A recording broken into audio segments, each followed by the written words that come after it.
In Rebels in the Forge, you are an apprentice blacksmith from a kingdom that is quickly descending into tyranny. The master blacksmith has sensed this and has decided to join a rebellion. He has convinced you and your fellow apprentices to assist him in arming the rebellion. The master has incentivized you further by promising the title of journeyman to all of you and offering a smith of your own to the one that outcrafts the others.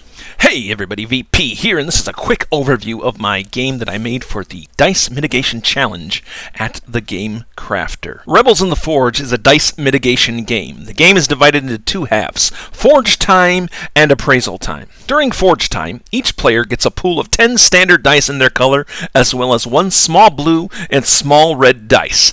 The small blue and small red dice are value dice. Value dice can increase the value of a completed blueprint by 10 for each value dice used on it, or can be added together to get an even higher value if they match or exceed the premium number listed. Value dice can also be used to decrease or increase the face of all remaining dice in your pool. Once every player has their dice, the first player will draw an event card that gives a bonus to all players for the round. You will then pick a blueprint from one of the 7 blueprints, flip it up so everybody can see it. The rest of the players will do the same, and then everybody will start to roll their dice simultaneously, trying to complete the blueprint they picked while you try to complete the blueprint you picked. You complete the blueprint by matching your dice rolls to the faces shown on your blueprint. When you complete a blueprint, choose a reward card. Discard the dice used to create the blueprint, and then choose a new blueprint. Other players will be doing the same. For each value die that is used to complete a blueprint, you get a prestige card to add to the completed blueprint. Prestige cards will be used during end of Forge Time scoring and in the second half of the game. Play continues like this until you have no more dice left in your forge. If at some point you have dice left in your forge, but no faces match any of the numbers you still need on your blueprint, you can take a die out of your forge and re-roll the dice that are left in your forge. After you re-roll, you can continue matching numbers to the new blueprint. If you complete the highest value blueprint,